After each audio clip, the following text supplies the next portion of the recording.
អូមិនគួរប្រកបដោយគ្នាលោកអ្នកណាសូមពេលវេលាបន្តិចដើម្បីស្វែងរកអ្នកគ្រប់គ្រងកីឡាករយ៉ាងនេះបើទស្សនិកជនគ្រប់គ្រងកីឡាករបង្គោលក្រហមក៏សូមសម្លេងគ្រប់គ្រងមួយមកបាទសូមអរគុណច្រើនបាទទស្សនិកជនគ្រប់គ្រងកីឡាករបង្គោលខ្ញុំក៏សូមសម្លេងមួយមកបាទសូមអរគុណច្រើនយ៉ាងលោកអ្នកណា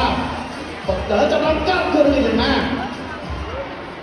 បាទពីមុខផ្នែកកីឡាករទាំងពីរស្វ័យបង្គោលគ្រូជាមួយសិនបាទចាប់ដល់ពីមុខចាប់ដល់ពីបង្គោលខៀវស្វ័យបង្គោលគ្រូតាមរបៀបព្រះថោងតោងស្មៃនេះចូលក្នុងមុខលោកអ្នកណាលើកមុខ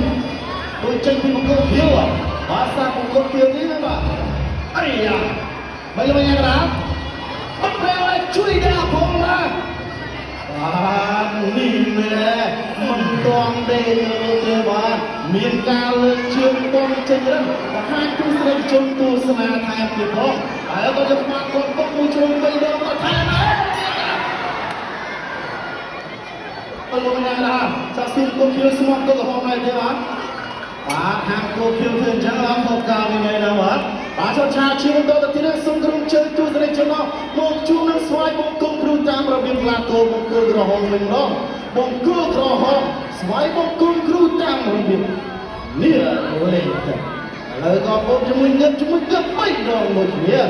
គាត់ថាយ៉ាងណាយ៉ាងនេះមុនដល់ចាញ់កីឡាករបង្គោលភៀវត្រូវតែឈ្នះលោកយាយណាស្មោះវិញទៅមកទៅយ៉ាងណាបាទក៏ត្រូវស្មារគ្នាតែម្ដងបើใจเราជុំឆែកពីបង្គោលខៀវសមុទ្រសិនមានចុះអ្វីមកតាមរួមដែរទេបាទមិនទៅប្រកបសុំរំទៀត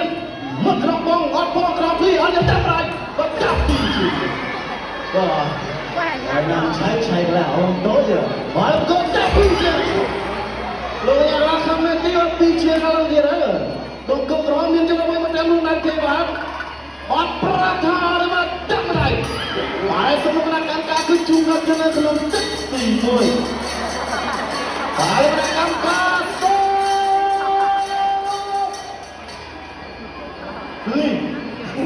ហើយជាដល់ទឹកទី1សូមសមុទ្រផាកន្លងជាដើមលើកឡើងក្នុងទឹកទី1រ៉ូវឺបាទព្រមតែជួយតែសូមរកមើលថាសូមទីត្រឡប់ជាយ៉ាង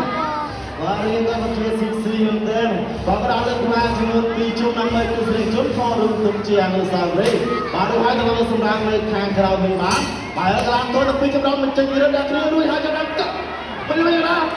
សូមមានជាមួយសិនបងគុករបស់ខ្លួនឡើងតែស្ដាប់លោកយ៉ាងបងគុកយើងតាមិនវិញណាបាទមិនចូលចិត្តការមានច្រើនទេបងគុករបស់វាយឆ្វេងទៅស្ដាំបងគុកវាឡើងឆ្កល់បងគុករបស់ខាងជើងបងគុករបស់ឡើងឆ្កល់លើបងគុកវាដល់វាយឆ្វេងស្ដាំបងគុករបស់ឡើងតាមនេះបងជួយយកបាទ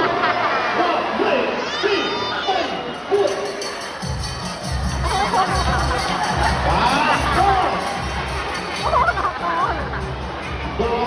4រោបានតែ4ទេបាទ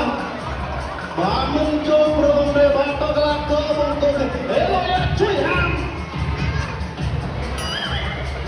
យ៉ាងណាស្ដាប់ក៏មានយ៉ាងណាបាទក៏ចោលទៅទូតែមកយ៉ាងម៉េចក៏ភៀវបាទស៊ូតែម្ដងហើយសូមជំនួយការខាងក្រៅមកឲ្យកម្លាំងចិត្តកីឡាករបង្គោលភៀវបន្តិចបាទធ្វើដំណើរចេញមកដល់គឺមីស្ទ័រហុងដាខាងបោកខាងខាត់មានអាសាន 100% តែម្ដងបាទបងមកមកហើយកម្មការមកហើយបាទជួយកីឡាករបង្គោលក្រហមបាទដល់ស៊ីសរងពិតជាស៊ីសរងណាស់ហើយដល់ដាក់ដៃបាទហើយបាទកម្មការបាទបងឯងគឺសំឲ្យស្រួលពួរទេជួយកីឡាករបង្គោលក្រហមជិះចឹងរៀនលុយយ៉ាងដល់ហើយដល់ដៃសូមជួយខាងក្រៅយកទឹកជួយកីឡាករបង្គោលក្រហមទៅនោះបាទបងប្អូនស្ដាប់យ៉ាង